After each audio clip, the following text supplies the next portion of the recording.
જાકો રાખે સાઈયા માર શકે ના કોઈ. નમસ્તે, મને ગર્વ છે કે હું વડોદરાથી છું. Yes, I am a proud Barodian. કહેવાય છે કે ચિંતા એક ચિતા સમાન હોય છે, પણ આજની પરિસ્થિતિમાં આ કહેવતને કેવી રીતે સમજવી અને કેવી રીતે ચિંતા ન કરવી એ બહુ મોટો પ્રશ્ન છે. છેલ્લા 2 દિવસથી સમાચારમાં માત્ર ને માત્ર એક જ વાતની ચર્ચા છે કે બાળકો સુરક્ષિત નથી. બાળકને સાચા અને સારા માર્ગ ઉપર લઈ જવું એ આપણી જવાબદારી છે. આપણી એટલે કે સભ્ય સમાજની જવાબદારી છે. ઘણી વાતો સાંભળી, ઘણી ચર્ચાઓને જોઈ. હું ખુદ ન્યૂઝ જોવાનું એ મારી એ રેગ્યુલર લાઈફની એક એક્ટિવિટી છે અને હું માનું છું કે બધાની જ હશે, કારણ કે ન્યૂઝ જોવા અને જાણવું એ એસેન્શિયલ એલિમેન્ટ ઓફ ટાઈમ છે. તો જ્યારે સભ્ય સમાજની વાત કરીએ છીએ આપણે, તો આપણા બાળકોને શું ખાલી સમજાવવું એ જ એક પાસો છે? એમને સમજવું પણ એટલું જ જરૂરી બની ગયું છે, because it is a requirement of the time. આ પરીક્ષા જે આપણી લેવાઈ રહી છે, જેમ આપણી એટલે કે વાલીઓની અને આજના સમાજમાં જે બધું થઈ રહ્યું છે, એ પરીક્ષા એ જિંદગી નથી લઈ રહી આપણી. એ પરીક્ષા કોઈ એક્ઝામમાં પૂછેલા પ્રશ્નની નથી, એ પરીક્ષા સમયની છે. અને કારણ કે આ પરીક્ષા સમયની છે, તો સમય સાથે ચાલવું બહુ જ જરૂરી બની ગયું છે. હું કોઈ અહીંયા ફિલોસોફિકલ વાત નથી કરવા માંગતી, પણ એક મનમાં જે વાત છે એ કદાચ શેર કરવાથી જો મારા થકી કોઈ એકના પણ દિલને મારી વાત સ્પર્શતી હશે, જે વાલી હશે, તો આપણે કદાચ થોડુંક અંશે કહી શકીશું કે યોગદાન આપી રહ્યા છીએ આ સભ્ય સમાજ તરફ. હવેના બાળકોને સમજાવવાની સાથે સાથે એમને સમજવું બહુ જ અગત્યનું છે.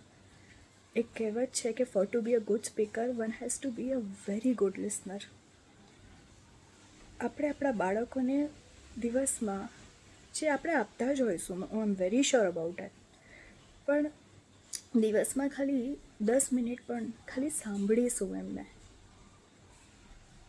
કે એમને શું, એમના મગજમાં શું છે, એમને શું કર્યું, એમને શું કરવું છે, એમની શું ઈચ્છાઓ છે, આજે તકલીફ થઈ, સ્કૂલમાં શું કર્યું અને શું ન કરવું જોઈએ. પછી એ વાત કદાચ કોઈની બી હોઈ શકે, એના મિત્રની પણ હોઈ શકે છે.